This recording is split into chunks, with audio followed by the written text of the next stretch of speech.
Hello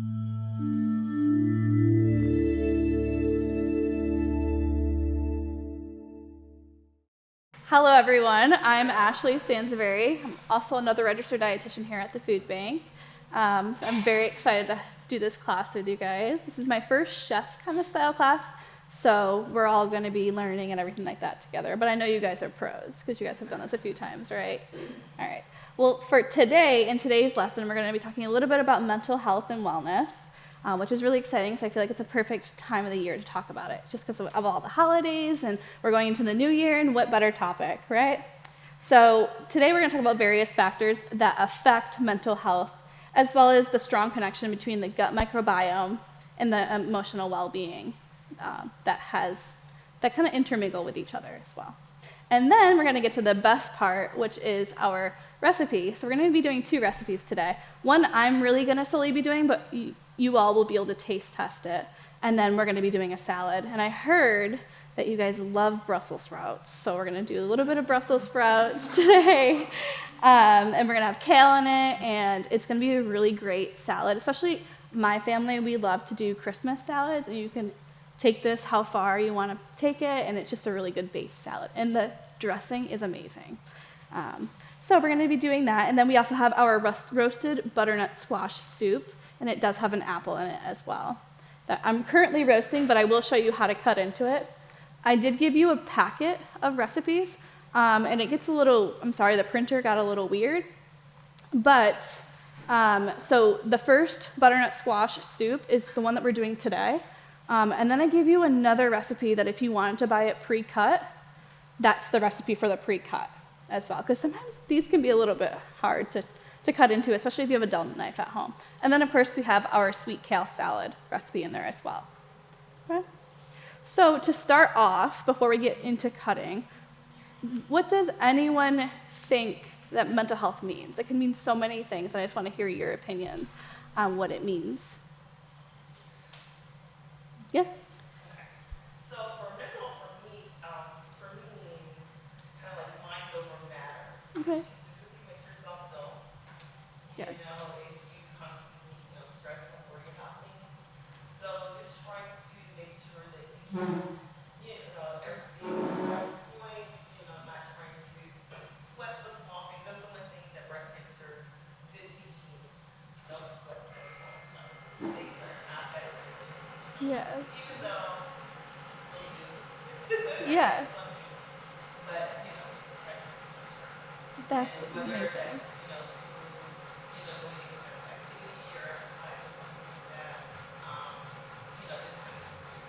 Yes, beautiful. I love that. Yeah, so like balance, right? We need balance with everything. Everything in life, you need balance, right? Anyone else on any input?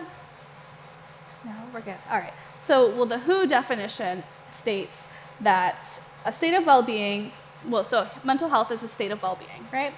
In which people can realize their own potential and then cope with normal stresses of life, which is exactly what you said. You learned to balance everything and cope. Whether that could be in your personal life or within your community as well. So today we're really going to talk about how mental health encompasses our emotions, our psychological, and our social well-being as well. And then how it affects everything and how we act to how our overall health is as well, because it all intermingles, as she said before.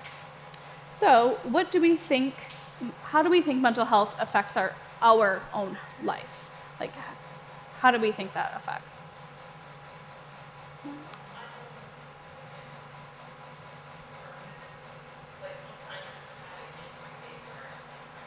Mm-hmm.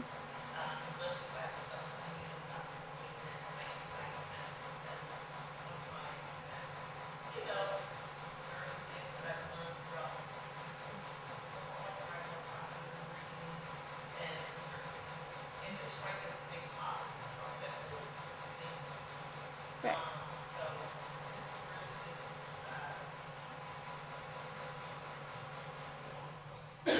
Right. Yeah, I agree. Yeah, so being able to cope with challenges of life, form and maintain relationships as well, and perform daily, our daily tasks as well, like you said. Beautiful. So a key message here is that we're going to say a few of them throughout, and we're going to remember those throughout the entire lesson, is that mental health is an essential as our physical health and for our overall well-being and have a fulfilling life as well. So our mental health could look different for everyone as well. So it could mean that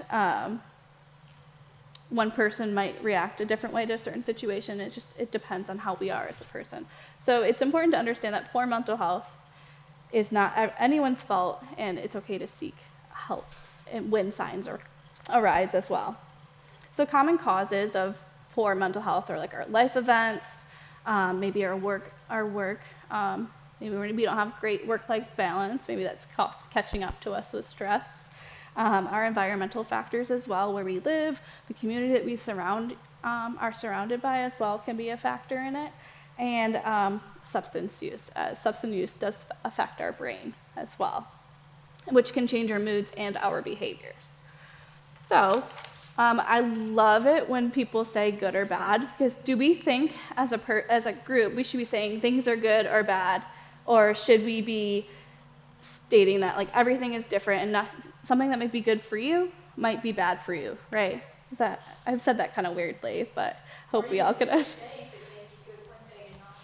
Exactly. Beautiful. That was my next line too. Did you read the script before you came?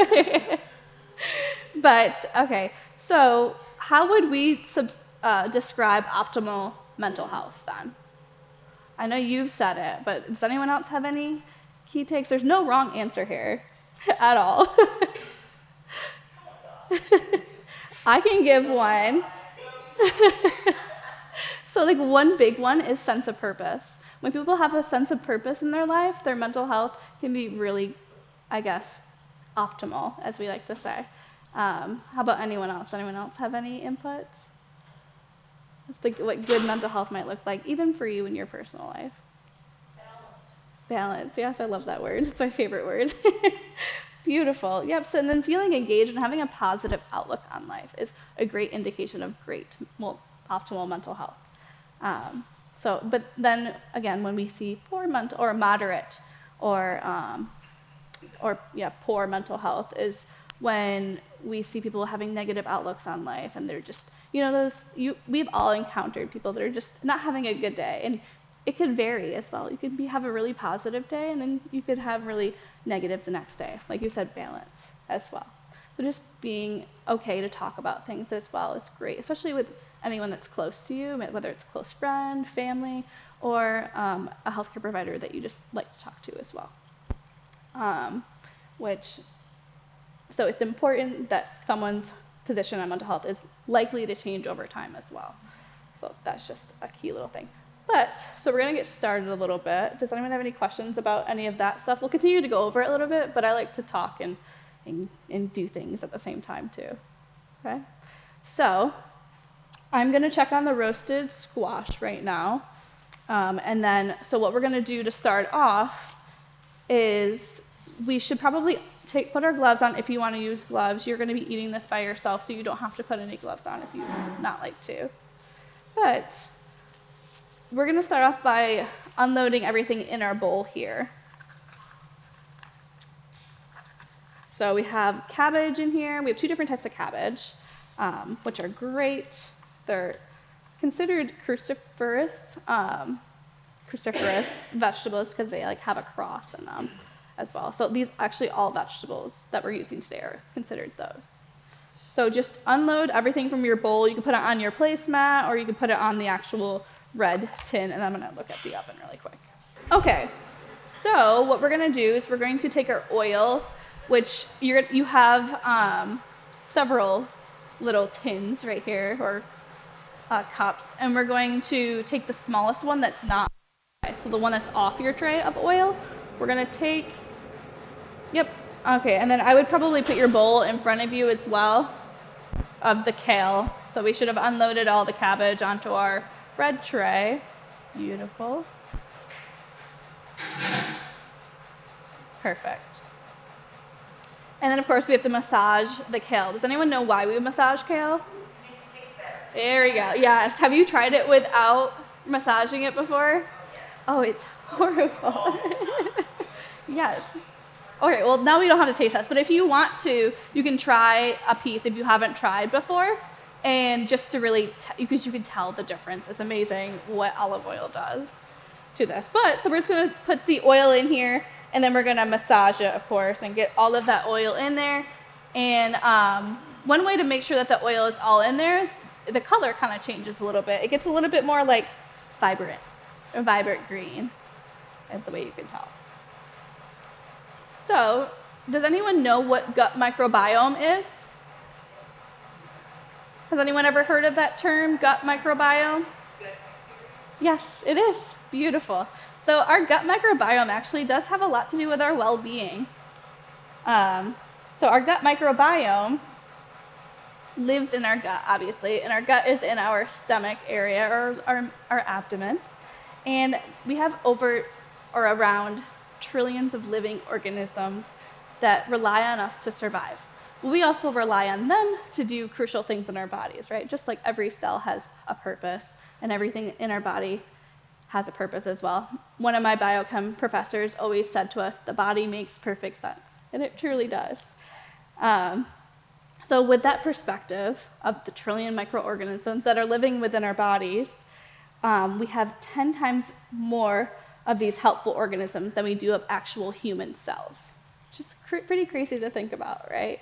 I know when I read that, I was like, wow, we should really keep our gut microbiome intact, right? So compromising these these microorganisms that are like our viruses, our bacteria, and our fungi, they'll actually work together to help our body to create energy from the food we eat, and then protect us from other harmful bacterias and viruses that come into our immune system, which can also affect our mood, right? If we get a stomach bug, we're not going to be the happy person that we were when we didn't have a stomach bug, right? Does anyone have any questions about that? No? All right, perfect. So we massaged our kale pretty good, right? It looks pretty glossy. Okay, beautiful. Then we are going to move on to our cabbages. Has anyone ever cut cabbage up before? Yes? All right, beautiful. So I did learn this little hack a little while ago. If we were to, so I saved a part of this. Cabbages are huge, which is funny. I'll move it into more of the frame. So with that, I try to keep the stem on for everyone. Maybe one or two people might not have the stem, but what you would do with this stem is you would cut a little V to get the stem out, and then it's perfectly fine, so you don't have to like try to finagle it out of there as well. So if you still have the stem on there, try cutting a V with it, and then that gets this hard part out that we really can't eat, unless you're like cooking with it, but I wouldn't recommend eating that just raw as well.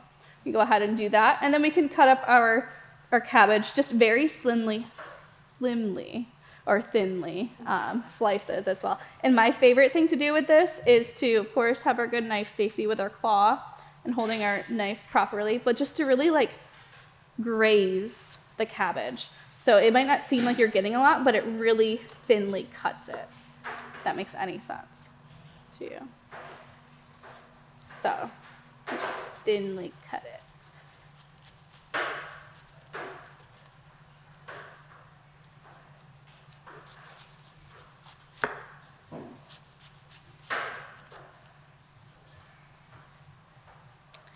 And that's what they should look like little pieces of them. And of course, they're going to come out kind of compact together, but you can just break them apart with your hands as well.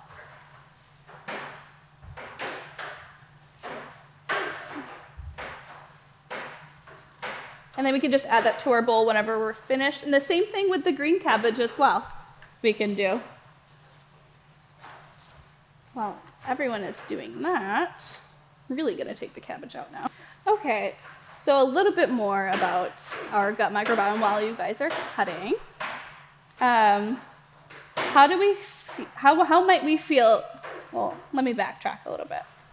So as I was saying before, our gut microbiome can be full of bacteria, viruses, and fungi, which can also be good or bad that work against us. But we do need a balance of both, just because, like I said before, they each have their own little jobs in our bodies. So with that, we can think of them as a community where people have different jobs, right? And different roles. So there's different types of microbes in our gut, as each of them have their own role as well. So without a variety, so you might have a different job than you, right? And I have a different job than everyone else here. So without a variety of the bacterias and everything in our gut, we lack different microbes that we might need for various roles as well. So how might we feel if we don't, if we do maintain good gut microbiome? How might we feel, do you think? So like I said before, if we have like bad microbiome, maybe we're sick, we're gonna feel horrible. Not, I shouldn't say horrible, but if we have like a virus in our stomach, we're not feeling great than when we didn't. How might we feel when we have good gut health? What? Relax, maybe, yeah. How about anyone else? That is a good telltale sign. So we might feel relaxed. Maybe we feel we have more energy, maybe more mental clarity as well, and improved emotional well-being as well, right? We might be feeling more positive and everything like that, especially when we have everything intact. So poor gut health also could lead to other like chronic diseases. So let's say we have poor gut health over a period of time. We constantly are getting sicker, or it might just, it can contribute to our anxiety or maybe depression as well. If over time, if we don't take care of that, just because we're not feeling our greatest at all times. So how are we cutting? We're doing great. So while we'll get her caught up in the back, I think this is a perfect opportunity to transition a little bit away. Everyone can just kind of watch me over here with this soup. So this soup over here, we have, careful, it's heavy. We have the butternut squash. Has anyone ever made butternut squash before? No? Yes? What have you made with it? We just roasted it. Roasted it? Awesome. So I have it roasted here, and I'm gonna scoop it out. But before I do that, I'm gonna show you quickly how I like to cut into a butternut squash, because this is a really hard, I guess, fruit, because it has seeds in it. But it's a lot harder than pumpkins, I like to compare it to. But it kind of tastes kind of like a sweet potato, a little bit. So what I like to do is, if you have a microwave, stick it in the microwave. I'll stick this in the oven for just a few minutes on the rack, just to loosen it up just a little bit. And then make sure you have a really good knife as well.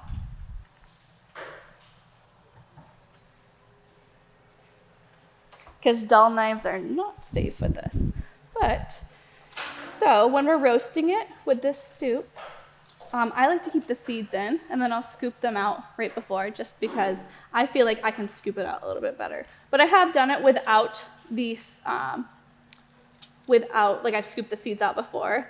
And if anyone has cooked with the butternut squash, it's really hard on the inside. Hence why we need to roast it beforehand.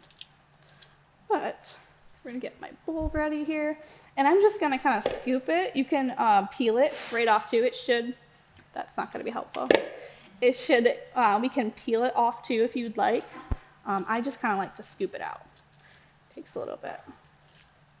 And it's very hot as well. So it's really soft. Really soft.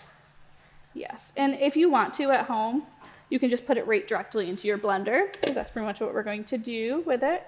And I did season this beforehand with the seasonings on the, the recipe that we have. We're gonna have to scale into it just a little bit. Um,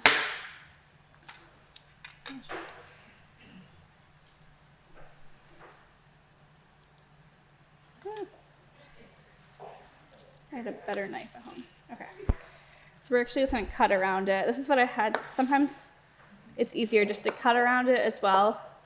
I had a really good metal fork at home, so I think that's what kind of helped it a little bit. I only have a plastic one here. So I'm just going to do that a little bit. You can also, if you're going to put the squash in the microwave, I'd poke some holes into it as well.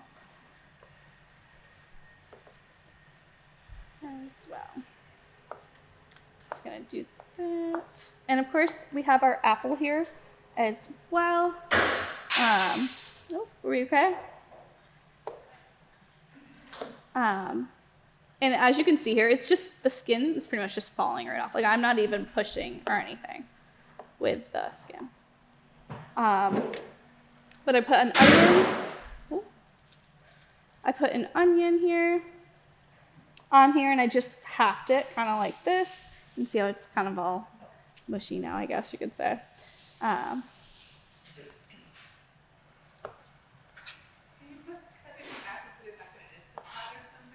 Yeah, why not? I just haven't tried it yet, and I'm not really too familiar with Instant Pots, but I'm sure there's a recipe out there that could guide you as well. On the other recipe sheet that I handed out, I have that are pre-cut that would probably work perfectly in a Instant Pot as well. All right, so I'm gonna grab this out of the oven right now. And it's not too warm, but it does soften up it a little bit. And then we just kind of you have to cut off the sides here as well. So it's a little bit better than it would be. And then you cut down the middle as well with it. And then you'll have this, so as you can see here, it's really hard.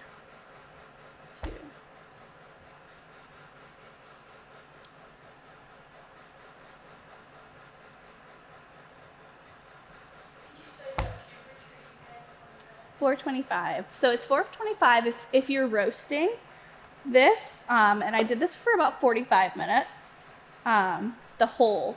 But if you're just doing the pre-cut, I would recommend it at 400 for maybe the same amount of time or 30 minutes. You really just have to eyeball it just because everyone's ovens cook differently. But so I left all the seeds in here because it's really hard to kind of get them out. And then I scored it as well. So the way you would score it, don't do this like this, but I'm just for demonstration purposes, keep it on like your thing. But I just score it kind of going a little bit deeper. And then I go like the other way as well. So we scored that all. You can kind of see it, it's very light. And then I took the olive oil and I rubbed it in there.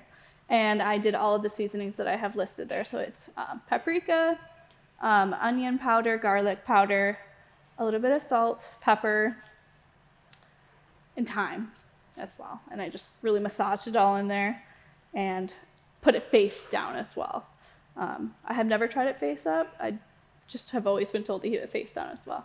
And I did use, what's this thing called? Yeah, aluminum foil. As well, you can use parchment paper. That should work perfectly fine. I'm just gonna put these over here and then finish cutting these as well off. And it's like, if you can tell, it's really mushy. It's such like night and day difference, like between. It's pretty amazing, do you have to say. But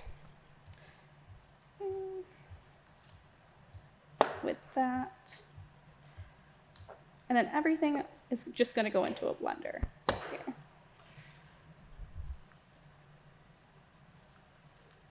And if you have like a good metal spoon, it'll scoop out really, really, really well.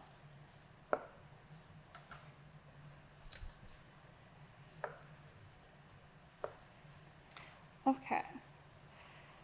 So,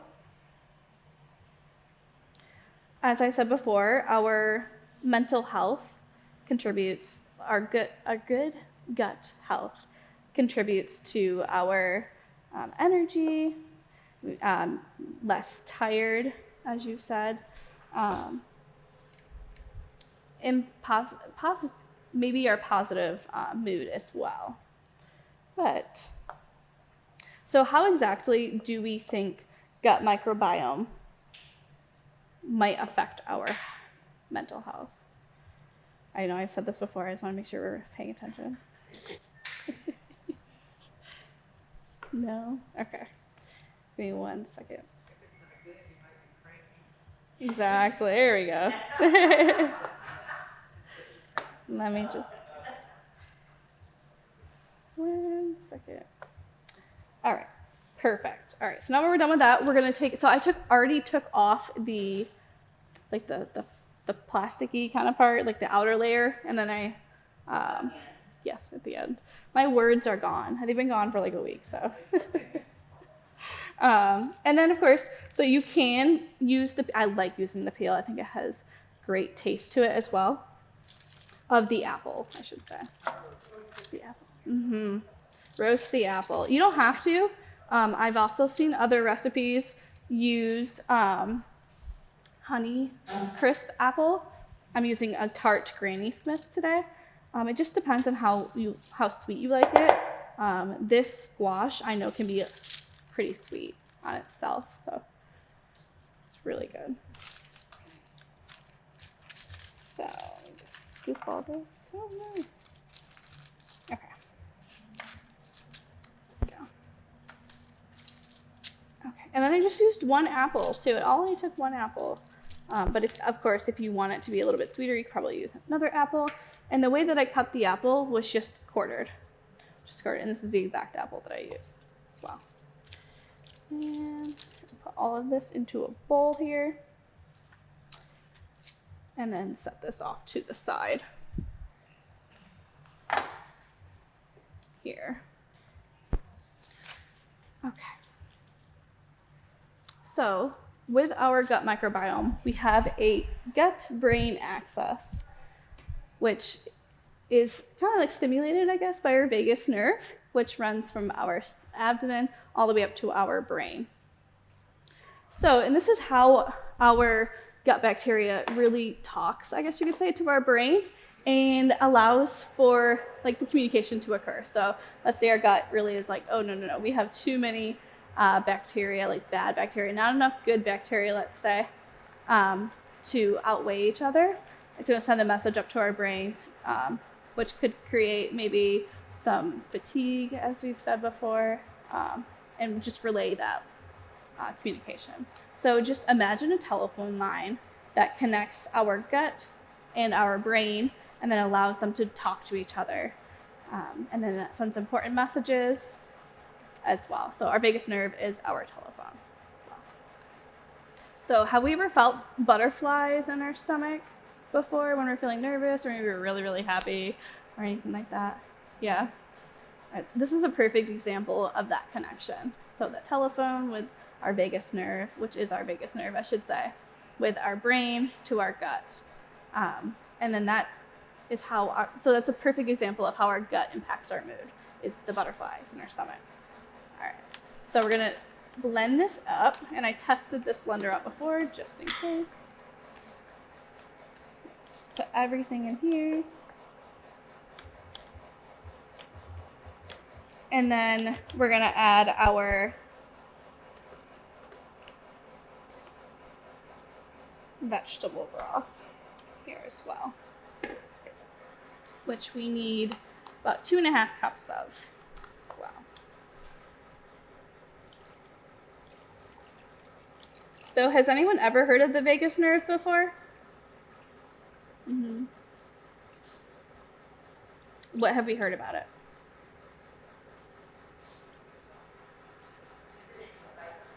Yes, or rest and digest. Beautiful. Perfect. So, oh my goodness. All right, so we're gonna.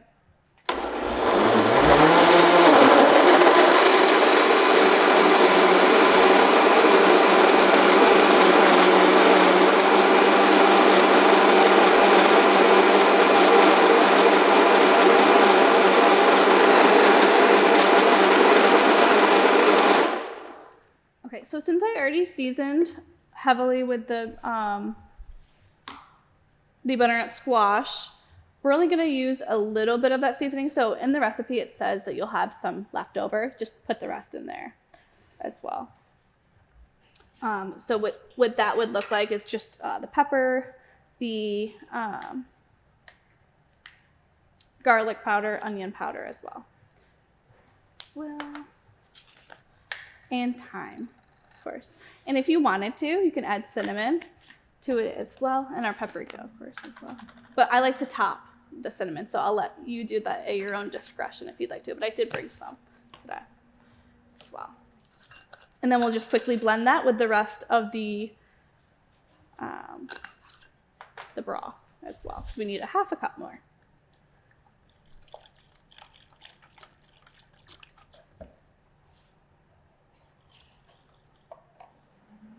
And I used vegetable broth today. So this meal here is completely vegetarian that we're going to be cooking today, which is great to incorporate for a lunch.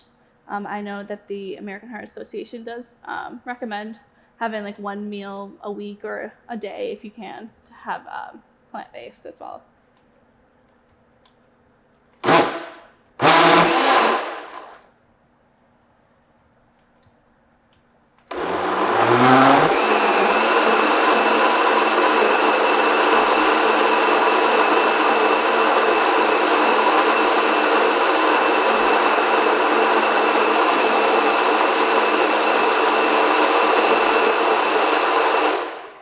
Beautiful.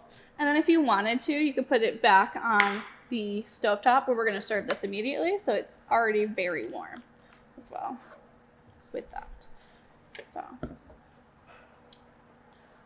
well, immediately-ish. We're going to finish up our salad first, but we're almost done with the salad. So we have these lovely broccoli florets. Has anyone ever put one of these in their salads before? Broccoli? No? And how have we, so who said yes? Yes, how have you cut your broccoli before to put it into it? The little pieces. Yeah, I see another head nod back there as well. Beautiful. So we're actually doing it differently today. I find that this is also a great way if we have any picky eaters within our families as well. We can really hide this broccoli. And it just kind of looks like lettuce. So we're going to take this whole broccoli stalk here. Take one of them. I know I gave you guys a few to practice with. But we're literally just going to use our proper knife safety skills, and we're just going to kind of cut from the treetop and do that all the way there, all the way to the back.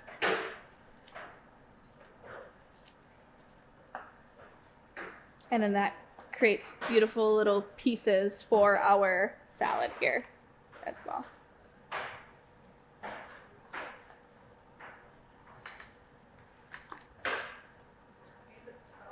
You can if you want. I like the crunch, but if you don't have to. Have it all.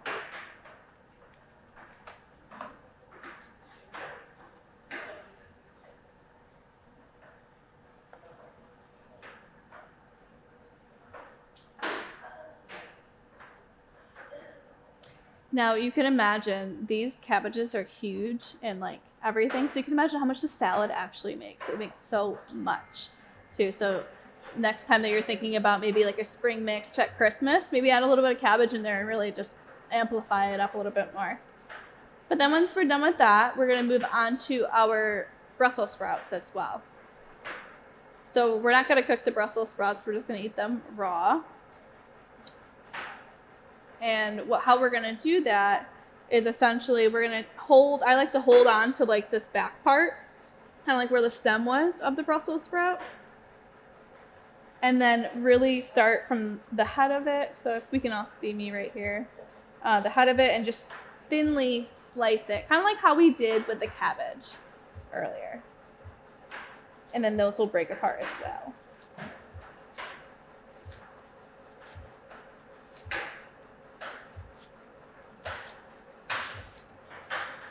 And then the same thing with the cabbage, just kind of break it apart as well. Thank you.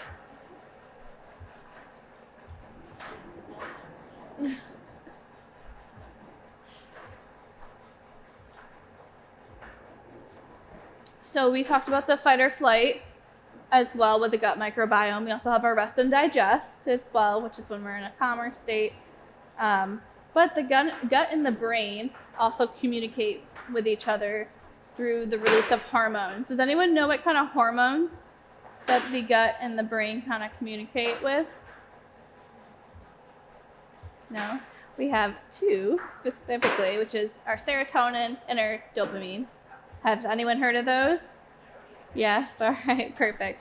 So the serotonin plays a critical role in regulating mood and appetite, and then dopamine is produced in our brains, and it has a role in feeling of happiness, right? Or it can be the opposite as well. So those are two hormones that are stimulated by the gut as well. So if we're not taking care of our gut, then those hormones can sort of be imbalanced as well. So it's also very important to think about nutrition, right? This is what we're doing right now. We're thinking about nutrition, but the wellness part of it. So maybe moving your body, sleeping is very important as well for overall wellness, and stress management.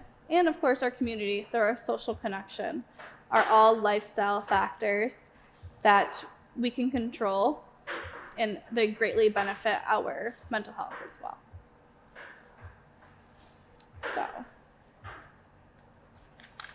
So as we learned right now as well, so the gut microbiome works hard every day to protect us, right? How many microbiomes do we have about in our body, or the bacteria I was talking about? I said it was a big number. Yeah, trillions of them, right?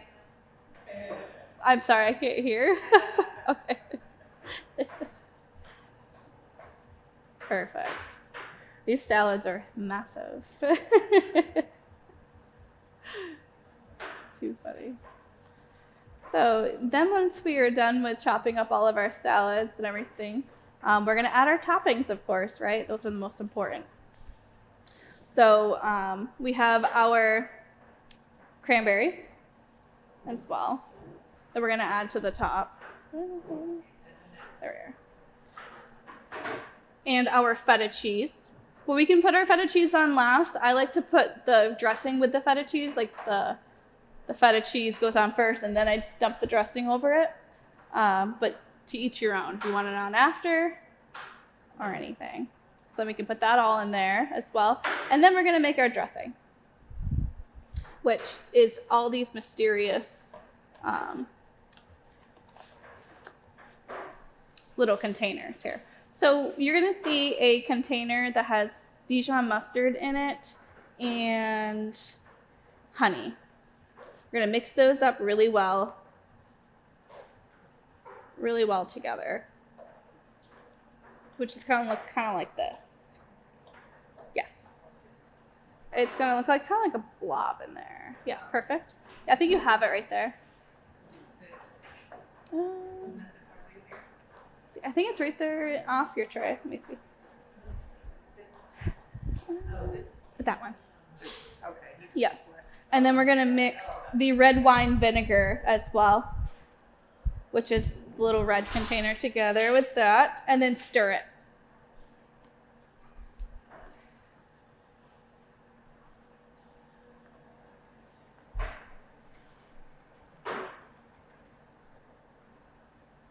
And also a nice little trick that I like to do too is if you have any mason jars at home, put it all in the mason jar and then really shake it. It's so much easier. You don't have to whisk or anything like that. Or even like an old water bottle that you don't use is perfect too. And once you're done mixing that, you're going to have another thing of olive oil and just pour that in there and then really give it a good mix so it's all together.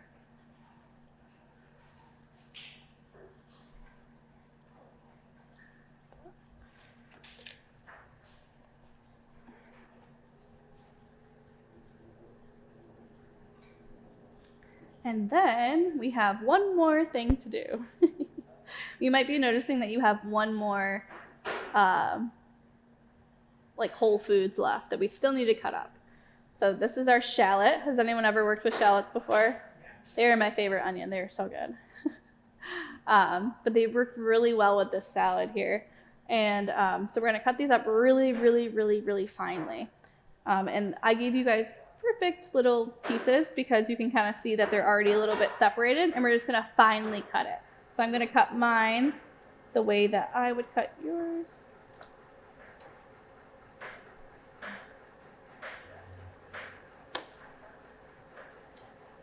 And then really finely cut it.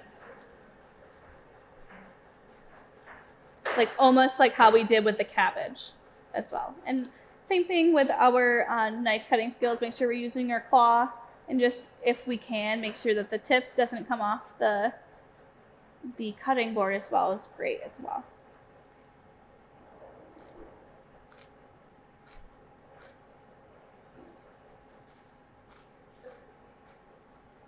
And then we'll put that into our mixture here as well. And just if you need to go back over it again to make it really, really small, it's great too. And then really stir it up really, really, really well.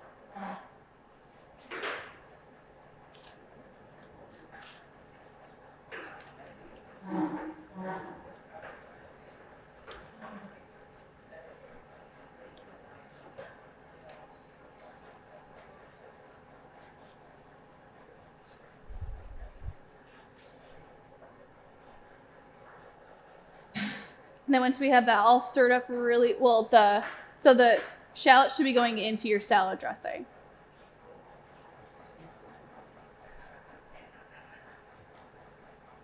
And then really give that a stir, and then you can put it over your salad and toss it into it as well.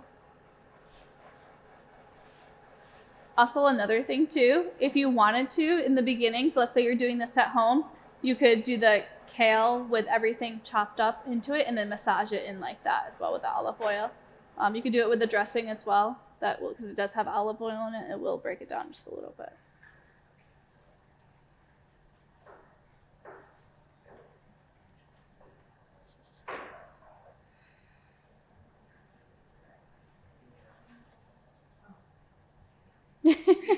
I wish I brought bigger bowls. For some reason, I thought these were going to make it smaller. So I made this on Sunday night as well. So you can imagine how much of cabbage salad I have in my own house, because these cabbages are huge. But also another thing as well, we can also add fruit into this. We could add our mandarin oranges if we want. We could add pomegranate to it. We can zest it up in any way as well. Chia seeds, you could. That's a good fiber as well. What? Kim? Oh, I haven't tried that one. Is it good? Yes. So this does have this salad's great because it has so much fiber in it. So like I said before, this is from a cruciferous vegetables. They're all the family of them, I should say, are cruciferous, and so they're really, really hardy, and they will. I feel like they make me feel fuller longer than just like a typical salad with like spring mix and spinach and all of that as well, because of the fiber component to it as well. So same thing with our butternut squash. The butternut squash is really high in fiber as well. And you saw how easy that was. I literally just threw it onto a pan and tossed it in the oven. And even if you buy the pre-cut, that's even easier. You just throw it and then you blend it, and then everything like that as well. So whatever you guys are done assembling, you're more than welcome to try as well.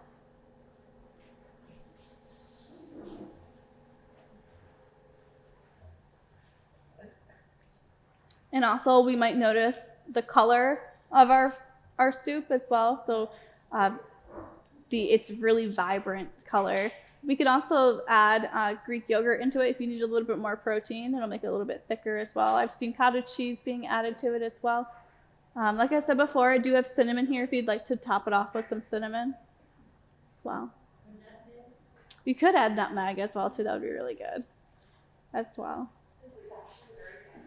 Good, I'm glad.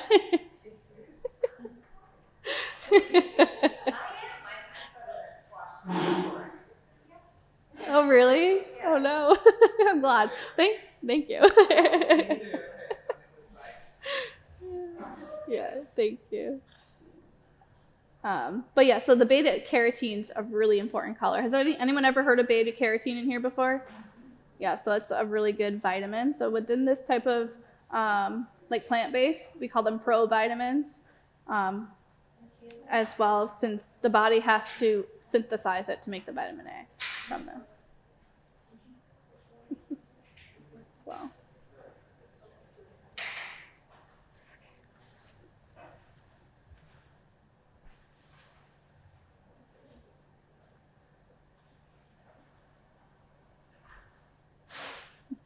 So what do we think so far? The ones that are trying it, at least. I'm the Okay. kind of person that has to clean this. Oh no. Can't function I'm sorry. in a mess.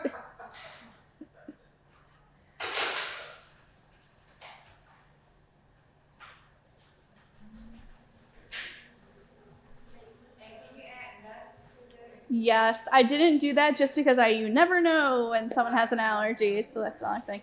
My favorite thing to add to this salad is goat cheese instead of feta cheese. So good. But also you could, let's say like you don't have red wine vinegar at home. Apple cider vinegar, white vinegar may taste a little bit more acidic, but apple cider vinegar is a great other option as well to it. So that's what's great about these recipes is you can really change them to your taste buds as well. So if you feel like it needs something else, more than welcome to add to it. I've added curry to this before too. If you love curry, it tastes so good with it as well. Yeah, so that is everything. How is everything tasting though for everyone? Beautiful. All right, perfect. All right, and that concludes our class today. Thank you everyone for trying.